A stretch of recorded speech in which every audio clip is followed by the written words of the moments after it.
প্রশ্ন, রইস ভাই, আপনারা যে ঝোপড়িতে গিয়ে নিজেই দেখলাম আপনারা খুবই গরিব, প্রেস ক্লাবের ভাড়া, লিফলেট ছাপা, এসবের জন্য টাকা কোথায় পেলেন?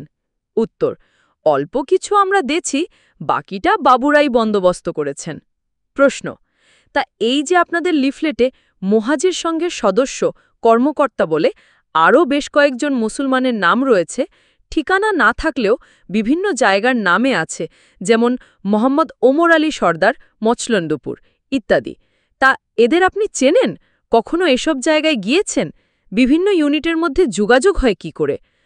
উত্তর, আমি সবাইকে চিনি না, কিন্তু বাবুরা জানেন, চেনেন। যোগাযোগ মানে মিটিং মিছিলে দেখা হয়, বাবুরা ঠিক খবর পাঠায় দেন।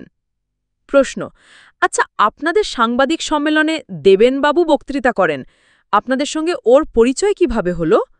উত্তর, ওকে আগে চিনতাম না, প্রেস ক্লাবে যাওয়ার ২-৩ দিন আগে প্রথম দেখি, বাবুরাই ওকে ঠিক করে দিয়েছিলেন।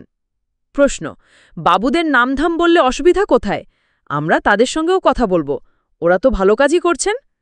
উত্তর, না সাহেব, তেনারা রাগ করবেন, তেনাদের অসুবিধা আছে। বোঝা গেল রইসুদ্দিন বিশ্বাস বাবুদের ব্রিফিংয়ের বাইরে যেতে রাজি নয়। গরিব রিক্সা চালক সে, খুব বেশি রাজনীতি বোঝে না, তেমন খবরাখবরও রাখে না। বাবুরা বলে দেওয়ায় রিকশার মালিক কম ভাড়া দিয়ে বা কখনো ভাড়া না দিলেও তাকে কিছু বলে না, আর তাই রইসুদ্দিন মাঝে মধ্যে রিকশা না চালিয়ে মিটিং মিছিলে যেতে পারে, নইলে গরিবের সুযোগ কোথায়?